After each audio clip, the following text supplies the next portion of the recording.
In case you guys didn't notice, I kinda snapped this part of my headset when I raged a little bit, but you know, it's all good because we put this little ghetto tape all over it. I think this is actually bat tape for my baseball bat, but you know, we put some camo tape on it to fix it up a little bit. Now let's get into the video.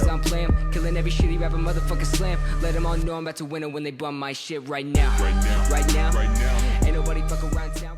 Alright guys, so by the title of the video, you guys can tell that I'm going to be talking about how I met Snoop Dogg. And before you guys ask, no, I did not blaze it up with Snoop Dogg. That is not what this story's about. So this story takes place when I was about 9 years old. And every winter, during winter break, my family and I go on a vacation to like some island or somewhere kind of tropical to get warm, you know, to get out of this stupid cold, freezing weather in Virginia. And so when I was 9, we decided to go to Grand Cayman Islands. I don't know if you know what that is, but I'll put up a picture of the place we stayed right now. Yeah, it was pretty lit, guys.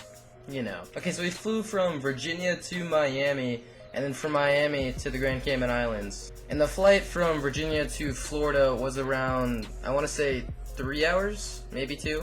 I don't know, around 2 or 3. And so we got to Florida and we had about like an hour layover until we got on our flight to go to the Cayman Islands. And so once we got to the islands, we spent about 7 days there, I think. And then we flew back to Florida, and then this is where the story starts. And so we flew back to Miami, and it turns out that they were holding the Final Four for the March Madness tournament there too. And so Snoop Dogg was going to see the March Madness tournament, right? And so we were getting off our plane in the Miami airport, and I think Snoop Dogg was getting off of his too, because he flew down there to see the Final Four tournament. And so we ran into him, and he had this humongous bodyguard right next to him. He was probably like 7 feet tall, like 350 pounds. Like, this dude was a monster. But getting back to the story, Snoop Dogg was wearing all orange, orange beats, orange beanie, orange like sweatshirt thingamabob, orange pants, orange shoes, orange socks, orange everything.